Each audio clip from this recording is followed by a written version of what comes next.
Ons gaan die volgende 3 weke kyk na die verhaal van Jakob, wat 'n verhaal is wat veral gaan oor God se seun. Jakob wat bedrog pleeg om die seun in die hande te kry, Jakob wat uiteindelik worstel met die Here en dan geseën word, en Jakob wat ook leer om te seën. Seën is in Genesis 'n geweldig belangrike gedagte. Seën is God wat sy goedheid met ons deel, sodat ons as mense nie net kan bestaan, kan lewe nie, maar sodat ons kan floreer as mense. En die belangrike ding in die Genesis verhaal is dat God ons nie net direk seën nie. Hy seën ons deur die skepping, hy seën ons deur sy teenwoordigheid, maar God plaas ook sy seën in die hande van mense, sodat ons mekaar kan seën.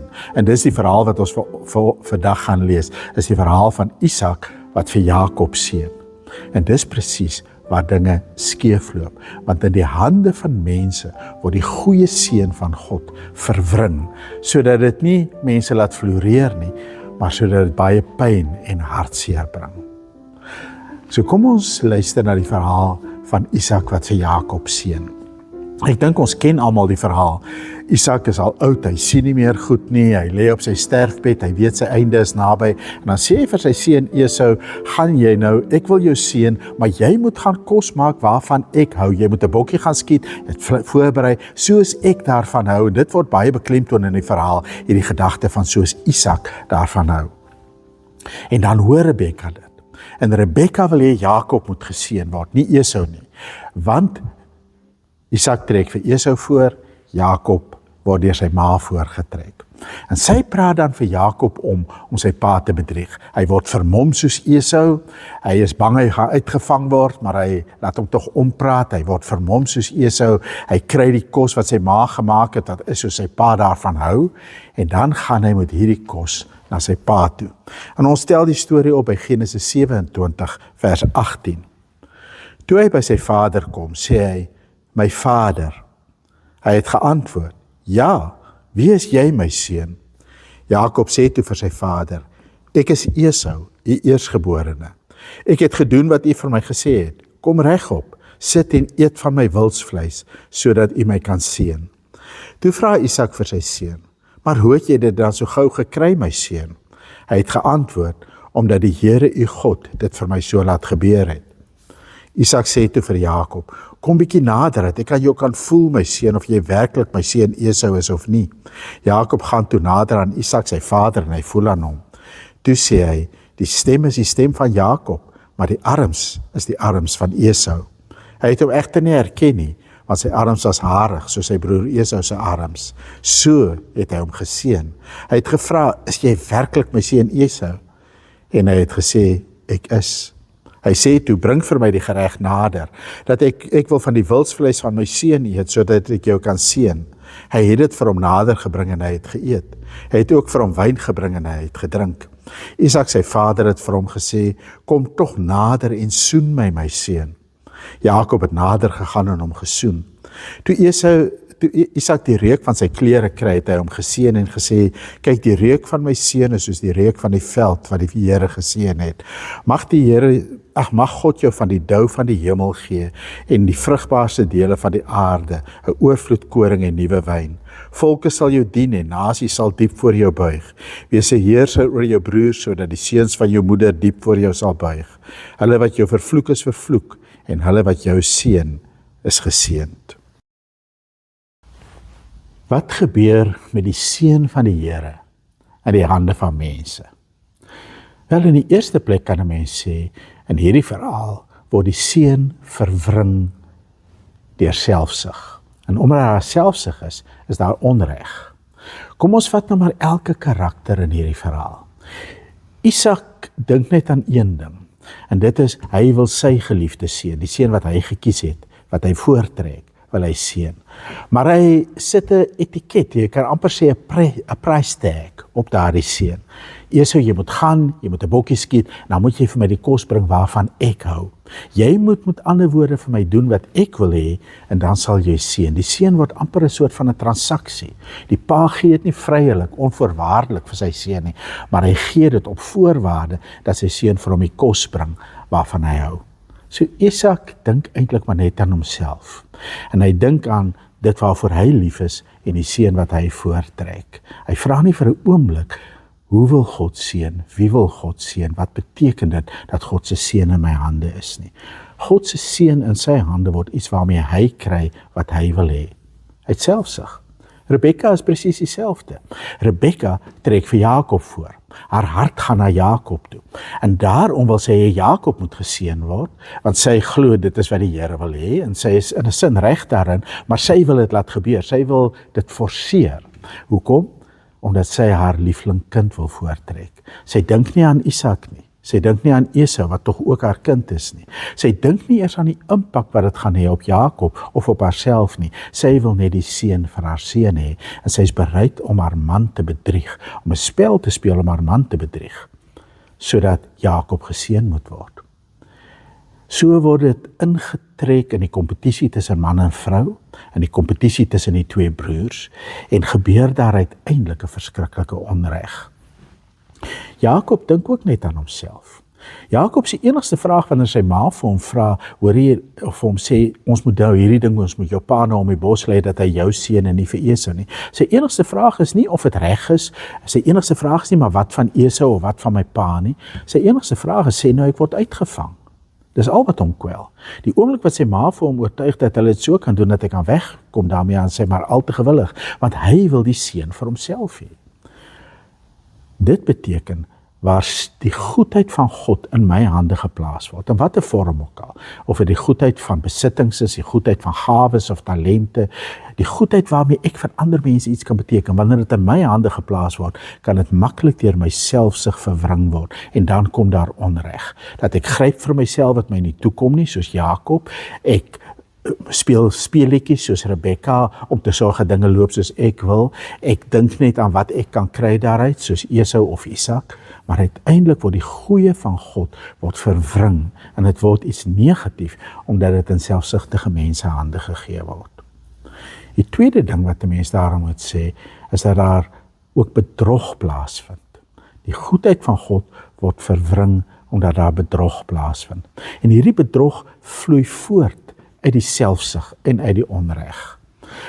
As 'n mens nou kyk na hoe Jakob sy pa bedrieg, dan wil dit eintlik jou hart breek. Hoe hy elke keer sê, maar ek is Esau. Hy gee voor om sy broer te wees. En aan die een kant wil dit my hart breek, omdat ek nie kan dink dat 'n mens jou bejaarde pa so om die bos lei, dat jy hom doelbewus belieg nie. En hoe ernstig dit is, maak die verhaal vir ons duidelik, deur dat wanneer Isak vir Jakob vra, maar hoe het jy, Esau my seun, hoe het jy nou so goue bokkie in die hande gekry? Dan sê Jakob ewe vroom, maar die Here het dit so vir my beskik. Dis God wat dit vir my gedoen het. Met ander woorde, hy gebruik selfs vir God die naam van die Here om sy pa om die bos te lei. Maar terselfdertyd, terwyl 'n mens wil treur oor iemand wat soos Jakob 'n bedrieger kan wees, en wat om te kry wat hy wil hê, kan selfs die Here se naam kan gebruik, wil 'n mens ook treur oor die gedagte dat 'n seun 'n rol moet speel om deur sy pa geseën te word.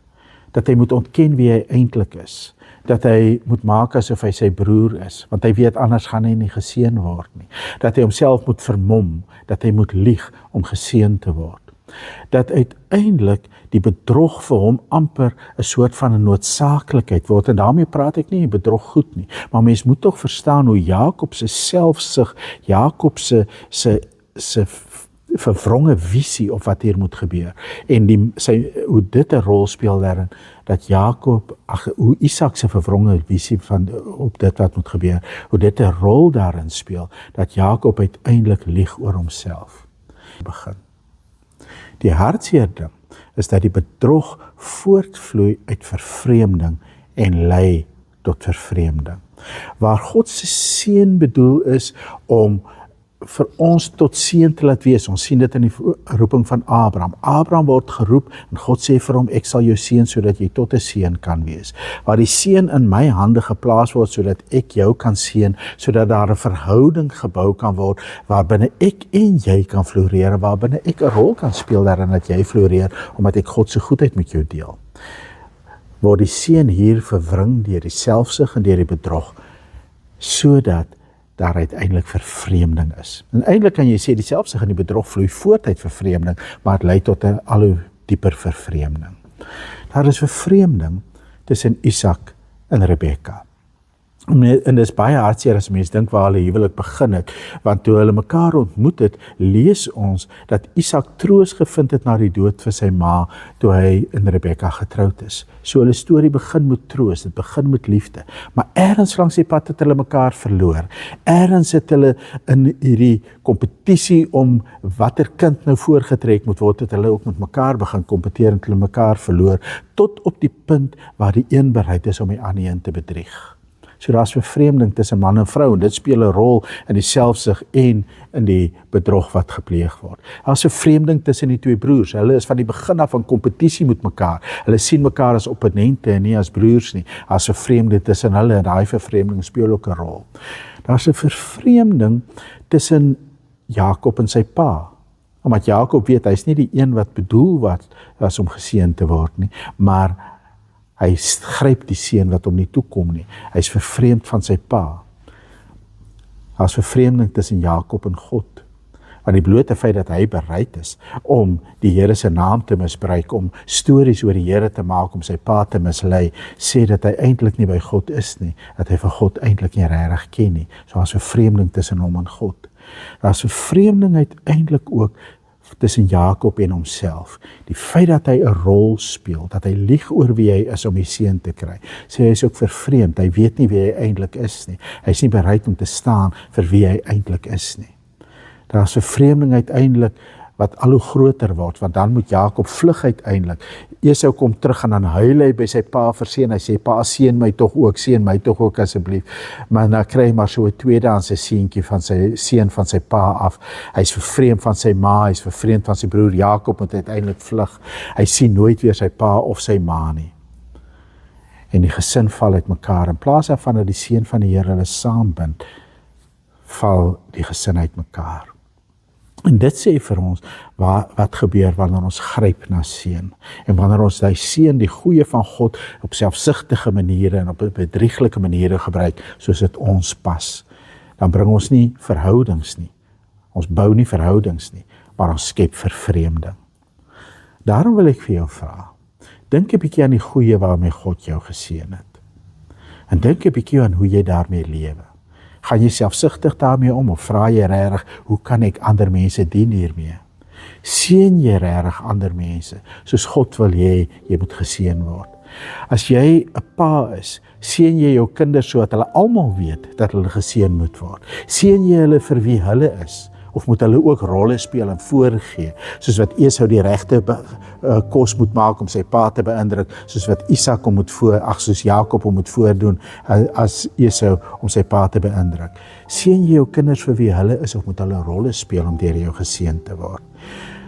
Is julle in die huwelik, as jy getroud is julle in die huwelik as man en vrou vir mekaar tot seën, of is julle heimlik met mekaar in kompetisie, ook vir die liefde van julle kinders dalk, of selfs vir die liefde van kleinkinders?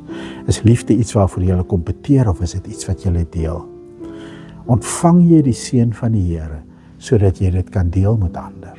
Of gryp jy na die seën van die Here vir jou eie voordeel, om dit net vir jouself te hou? Dis die vraag waarmee die verhaal ons konfronteer. Gryp jy of ontvang jy? Volgende week gaan ons sien hoe Jakob geleer het om te ontvang eerder as om te gryp. Kom ons bid saam om die seën van die Here. Mag die Here jou seën, sodat jy tot seën kan wees. Mag die Here sy aangesig oor jou laat skyn, sodat jou gesig ook kan skyn vir ander, en jy genade kan gee soos wat jy genade ontvang. Mag die Here sy aangesig oor jou verhef, op die uitkyk wees vir jou, sodat jy kan op die uitkyk wees vir ander, en sodat jy die vrede van God kan ontvang, om ook die vrede met ander te deel. Amen.